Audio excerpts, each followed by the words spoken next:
რატომ არ დაუჭირეს მხარი პროევროპულ დოკუმენტს ქართველმა ოპოზიციონერებმა? თბილისში გაკეთებული მწვავე განცხადებების შემდეგ ნაციონალური მოძრაობა თავის მართლებაზე გადავიდა. პარალელურად ოპოზიციამ აღიარა, რომ საქართველოს, უკრაინისა და მოლდოვის მხარდამჭერი ტექსტის შინაარსს იცნობდნენ და მუდმივ მოქმედი დელეგაციის ხელმძღვანელთან საუბარიც ჰქონდათ. თამარ კორძაიას განცხადებიდან კი გაირკვა, რომ ნაციონალური მოძრაობის სურვილი რეზოლუციაში საკუთარი ჩანაწერი შეეტანა ერთ-ერთი მიზეზი აღმოჩნდა, რომლის გამოც დოკუმენტმა ქართული ოპოზიციის მხარდაჭერა ვერ მოიპოვა. მარიამ ქართველიშვილი განავრცობს თემაზე საუბარს, ის ქრონიკის სტუდიიდან გვერდდება.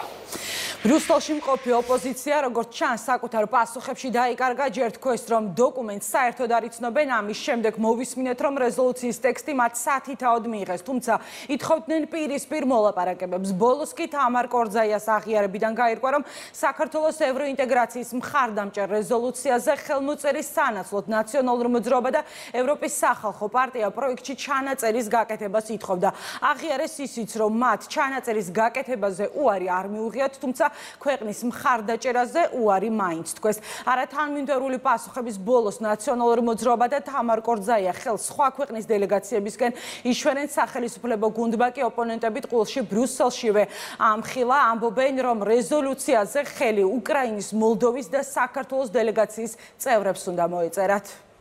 ნაციონალური მოძრაობის წარმომადგენლების და IPP-ის წარმომადგენლების თხოვნა იყო ამასთან დაკავშირებით, რომ კაფიო ჩანაწერი ყოფილიყო საქართველოს მომავალ არჩევნებთან დაკავშირებით. რაზეც საერთოდ უპასუხოდ დატოვეს ეს თხოვნა.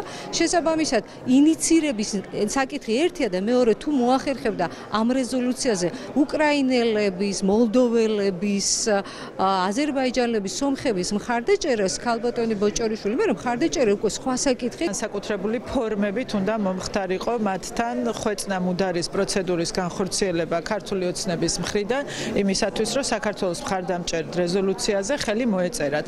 კომუნიკაცია მოხდა არაერთხელ, ბოლო წუთამდე, საღამოს 6 საათზე იწყებოდა ბიუროს ხდომა, უკვე ბოლო წუთამდე მათ თავი შეიკავეს რაიმე პოზიციის, მხარდამჭერი პოზიციის დაფიქსირებისგან. შესაბამისად, უკვე შეუძლებელი გახდა ბიუროზე მე დამედასტურებინა, რომ ქართული დელეგაცია მთლიანად უჭერდა ამ რეზოლუციას მხარს და შესაბამისად აღარ მოხდა განხილვა, ვინაიდან მას არ ჰქონდა 10 ხელმოწერის დასტური. მათ ძალიან კარგად იცოდნენ რა რეზოლუცია მომზადდა ქართული ოცნების მხრიდან და ერთადერთი რისთვისაც მათ სურდათ, რომ ამ რეზოლუციას ქონოდა ვთქვათ განხილვა, მომხდარიყო ამ რეზოლუციას, ერთადერთი რაც მათ სურდათ, იყო ის, რომ ეს რეზოლუცია გამოეყენებინათ მხოლოდ და მხოლოდ საქართველოს ინტერესების საზიანოდ.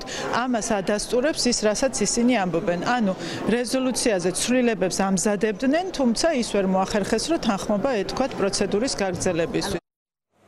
რეზოლუცია, რომლის მიღების შემთხვევაში ევროსტრუქტურებში სამუდამოდ ჩაეწერებოდა სიტყვა ოკუპაცია საქართველოს ოკუპირებულ ტერიტორიებთან მიმართებით და ასევე სამი ქვეყნის საქართველოს, უკრაინსა და მოლდოვას ევროინტეგრაციის მხარდამჭერი იყო ამ პროექტს ოპოზიციამ მხარი არ დაუჭირა. მადლობა მარიამ ქართველიშვილი საუბრობდა პირდაპირ ეთერში.